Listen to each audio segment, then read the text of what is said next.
না, আমাকে মেরো না, মেরো না।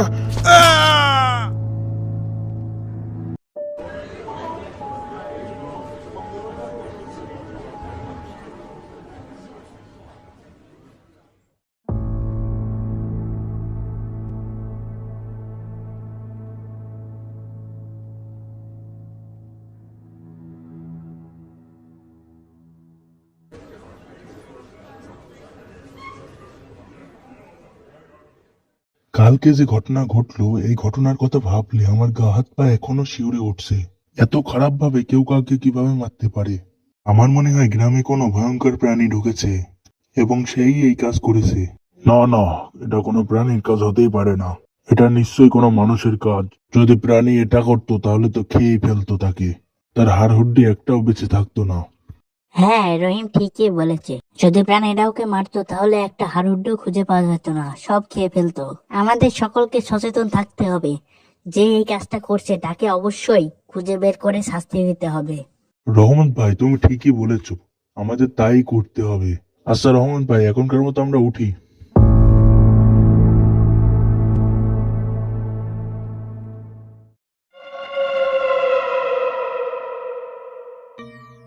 তোমার কাজে আমি খুব প্রসন্ন হয়েছি। আর এক গ্লাস রক্ত পান করতে পারলেই আমি এই অসুর জগতের সবচেয়ে শক্তিশালী অসুর হয়ে যাব।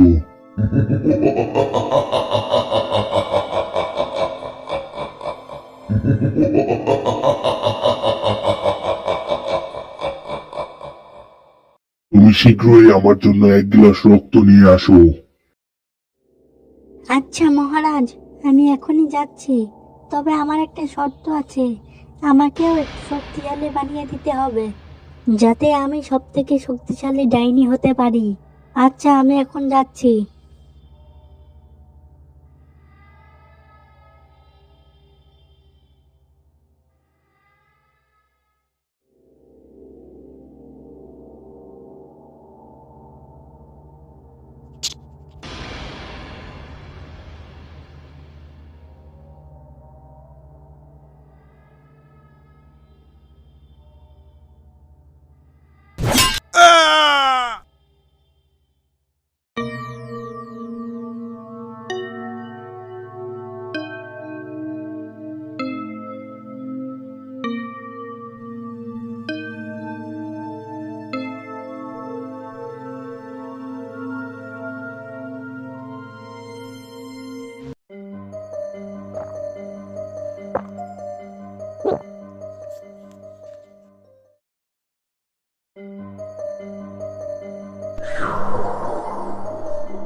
আমি এখন সব থেকে শক্তিশালী হয়ে গেছি।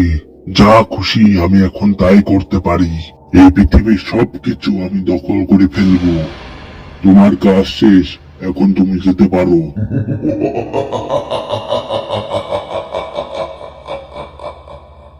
কিন্তু মহারাজ, আমাকেও একটু শক্তিশালী করিয়ে দিন। আপনার তো অনেক ক্ষমতা হয়ে গেছে, তার ভিতর থেকে কিছু ক্ষমতা আমাকেও দিয়ে দিন।